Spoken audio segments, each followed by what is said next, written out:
So today we hear a lot about undocumented immigrants who aren't supposed to be working in the United States. And we've probably all heard about employers who are afraid to hire workers because they don't have work authorization and they're afraid that they're going to face penalties. And we've heard about immigrants with work permits.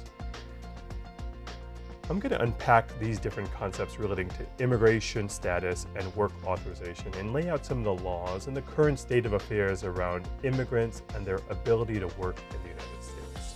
And I want to focus this in on a law that was passed in 1986. That law is called the Immigration Reform and Control Act, and it's known by its initials IRCA or IRCA. One of the core provisions of IRCA was this provision that made it unlawful for employers to knowingly hire a worker who's not authorized to work. Now, if an employer violates that provision, they can face fines. They can also face, for repeat offenders, criminal penalties. And this is known as the employer sanctions provision of IRCA. In addition, there's a provision that requires employers to fill out certain paperwork. Many of us are familiar with the I-9 forms, right? If we've sought a job in the United States and been given that job, the next step is for the employer to ask us to fill out the I-9 form. There are other provisions of IRCA that are worth mentioning. There's a provision that prohibits employers from discriminating against certain immigrants in the hiring process. There's also a provision relating to document fraud in the hiring process. But the employer sanctions provision, this penalty provision for hiring unauthorized workers, is the core part of IRCA.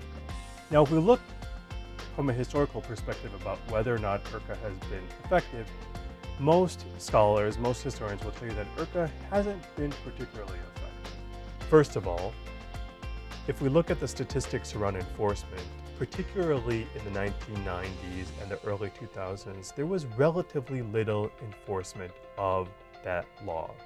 Second, there are other forces at play in our economy here in the US and in Latin America that caused an incredible growth in migration during that same time period. Right now in the United States, we simply don't have enough legal pathways for those economic migrants to seek employment in the United States. Unfortunately, the numbers of visas that are currently allocated simply aren't large enough to meet the demand for workers that employers have, and also to match the supply of migrant workers who are coming into the United States. What happens as a result when we don't have enough pathways for workers to obtain employment lawfully? We see workers moving into the underground economy. And these have implications not only for the workers, but also for the economy as a whole. Beyond that, however, we need to make sure that the employment authorization process is streamlined and simplified. We have an incredibly complicated matrix of laws and regulations around who can work, who can't work, and proof of work authorization. What we need is a simpler, clearer, and more transparent system that's fair for workers, that doesn't allow employers to manipulate the system, nor is it an undue burden on the employers. This is what's needed for our economy, not only for low-skilled workers, but high-skilled workers. And it's going to be a critical part of the immigration reform conversation.